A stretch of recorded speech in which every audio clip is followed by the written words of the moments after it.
Hi, my name is Connie Wilson, and I'm an avid cyclist. And when I rode my first century ride in North Dakota, we traveled on a two-lane highway with no extra shoulder, and it had really heavy traffic. And I was extremely frazzled. And we stopped into a convenience store. I was venting with another cyclist, telling him how dangerous it was and how um, close the traffic was. And he said to me, "Remember, they don't want to hit you." And those words brought me comfort and actually became a mantra for me.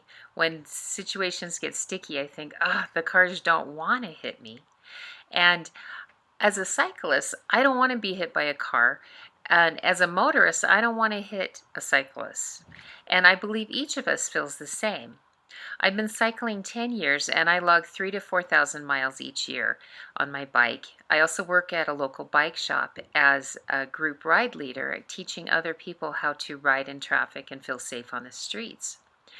And road riding scares people, but also motorists feel nervous about driving when they encounter cyclists on the road. So I want to share some tips to help you feel comfortable when encountering bicycles on the road and to keep cyclists safe.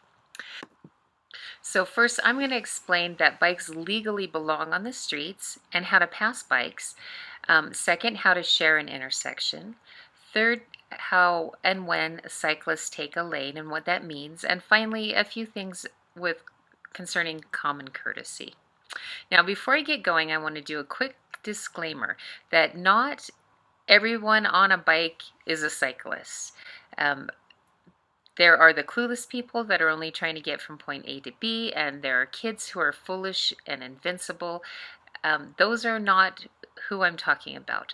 The cyclists that I mean are the ones that also drive cars, and they just want to minimize the annoyance factor.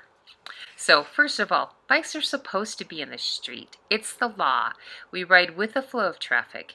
Sometimes a jerk will yell, "Get on the sidewalk," but that is wrong.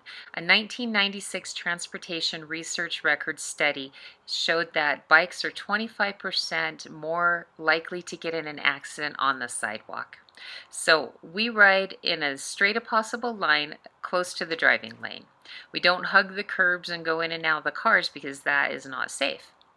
And we can't ride on the very edge of the road on the very shoulder because of the scree, which means the broken glass and the dead animals and the sticks and the gravel that gets pushed over to the side. That's not safe for our little bike trailers. So when you need to pass, allow at least 3 feet between your vehicle and the bicycle. Remember how when a big rig passes you on the freeway and the wind effect can pull your car off course? That happens to us on a bike when cars pass close and fast. Be careful not to cause us to swerve out of control.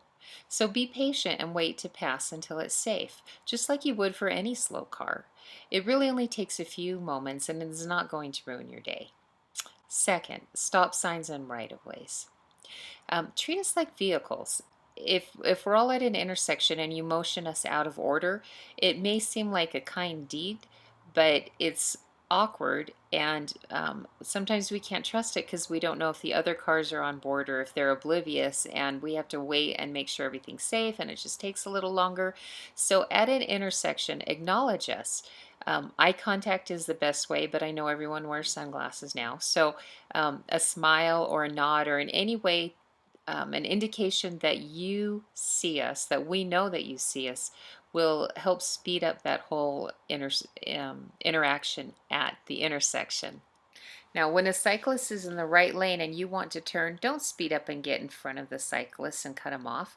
We can actually ride pretty fast and may not have enough time to stop. Again, treat us as if we're another vehicle. So third, when a cyclist takes a lane. Riding closer to the center of the lane establishes the cyclist as part of the flow of traffic. There are times that this needs to be done. Taking the lane prevents motorists from passing when there isn't room, such as on narrow bridges. According to Bruce Wincope, a personal friend who wrote the book Recycling, Taking Up Bicycling Again as an Adult, he said, "This lets motorists know there isn't room to pass safely and doesn't tempt the impatient ones to try." And we also need to take a lane when we're traveling the same speed as motorists, such as when we're flying down a mountain, big long, sweet mountain road, and it helps us to not get in your blind spot. And then if there's a large group of cyclists on a 4-lane road, we sometimes will take our own lane, because the cars have one lane, and then we can all feel safer on the other lane. A few final thoughts. Um, some things that you can do to be courteous to cyclists. First, honking. If you feel the need to honk to let us know you're there, just do a little toot, kind of from the distance. If you come right up on us and blast your horn, it can startle us and cause us to jerk our handlebars and veer right into you, which is the very thing you're trying to prevent. And also, I think that honking is rude, and I'd rather you didn't do it. Second, car doors. If you park on a parallel street, check behind you before opening your car door. Um, Riding into a suddenly opened car door is actually what killed my great grandfather in 1940. In conclusion, the overall solution here is to calm down. If you need to pass a cyclist, you're not losing that much time waiting for an opening to pass. So I hope that next time you encounter cyclists on the road, you'll feel more comfortable with how to treat them or how to go around them now that you understand that bikes are supposed to be on the road, how to navigate intersections, and why it's important to share the road. Next time I am in a sticky situation and chanting, "They don't want to hit me," at least I'll know that it's none of you, because now you understand how to share the road with cyclists. Thank you.